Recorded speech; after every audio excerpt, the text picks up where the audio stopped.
جتنا معرکہ سخت ہوتا ہے امتحان بھی اتنا ہی سخت ہوتا ہے. کیا کہنے بابا سبحان اللہ. مطلب آپ اگر کوئی آسان سا آپ کو کام دیا جائے تو آپ کا امتحان بھی آسان ہوگا.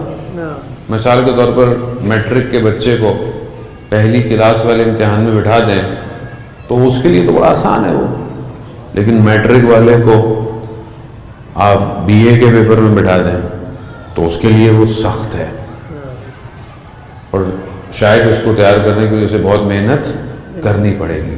لیکن پروردگار نے قرآن میں ایک قانون دیا ہے، وہ قانون کیا ہے کہ میں تمہاری وسعت سے زیادہ تمہارے پر امتحان نہیں ڈالتا.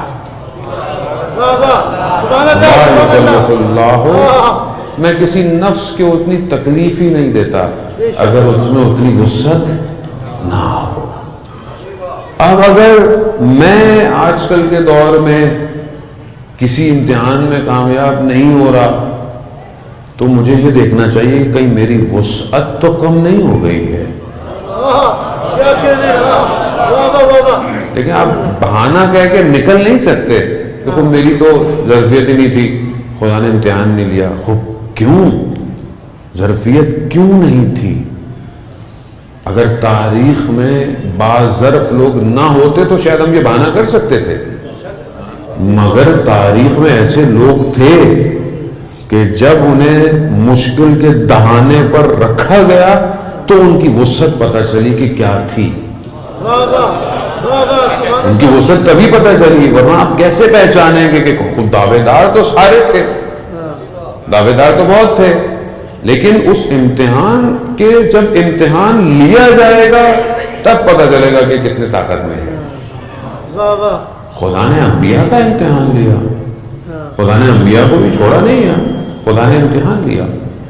جہاں حضرت ابراہیم علیہ السلام کو پروردگار نے کہا کہ جاؤ اپنے بیٹے اسماعیل کی قربانی کرو، وہ امتحان تھا. کہا کہ اب ماشاءاللہ سب اہل قرآن ہیں، اہل تلاوت ہیں، سب جانتے ہیں یہ واقعات کہ بلایا گیا، گئے وہ اپنے بیٹے کو لے گئے اور چاہتے تھے کہ اپنے بیٹے کو قربان کرے اور اس عظیم قربانی کا ثواب حاصل کرے. خوب نبی تھے، جانتے تھے کہ یہ کتنا بڑا کام ہوگا، لیکن خدا نے امتحان لیا اور چھوڑ دیا.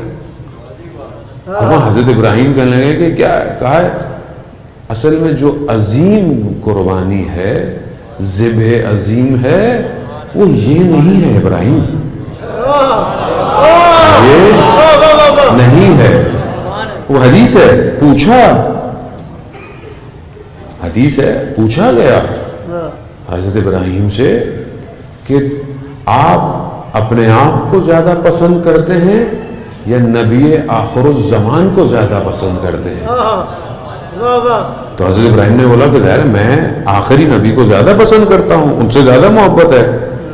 تو کہا اسی طرح آپ اپنے بیٹے کو زیادہ محبت کرتے ہیں یا اس آخری نبی کے نواسے سے زیادہ محبت کرتے ہیں؟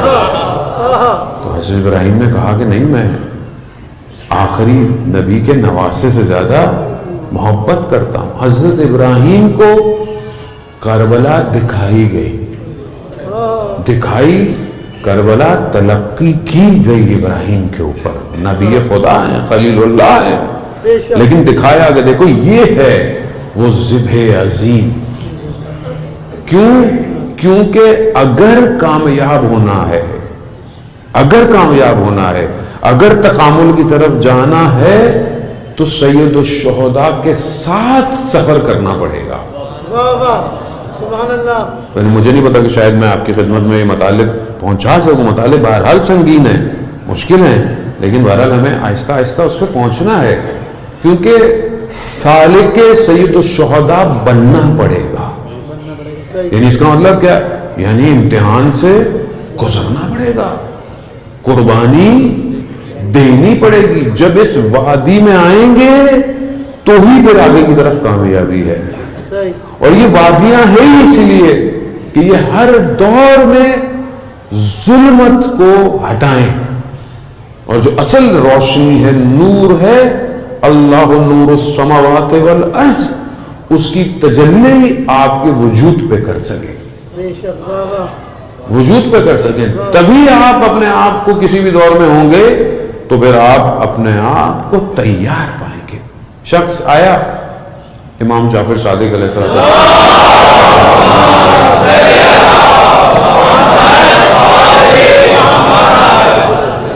امام کی خدمت میں آیا، خراسان کا رہنے والا تھا، امام سے فرمایا کہ مولا آپ قیام کیوں نہیں کرتے؟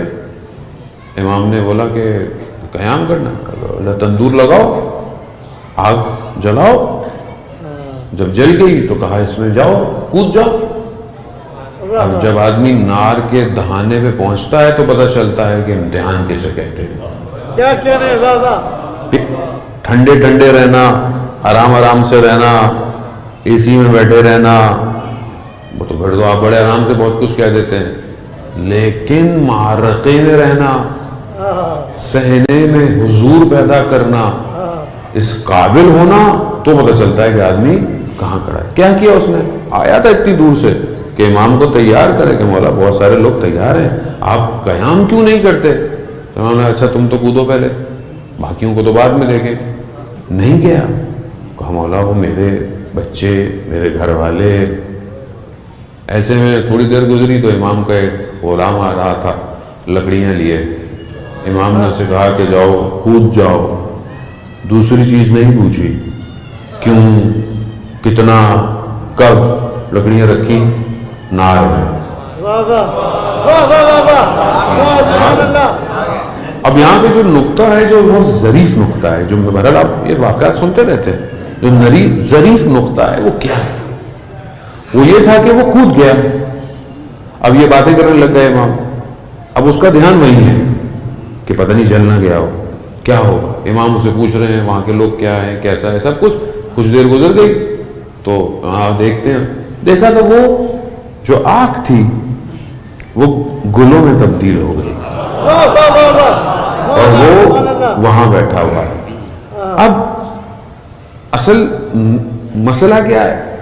مسئلہ یہ ہے کہ امام کے ساتھ ہونا پڑتا ہے، امام کے ساتھ۔ اب اگر آپ امام کے ساتھ ہو پائے تو چاہے کچھ بھی ہو،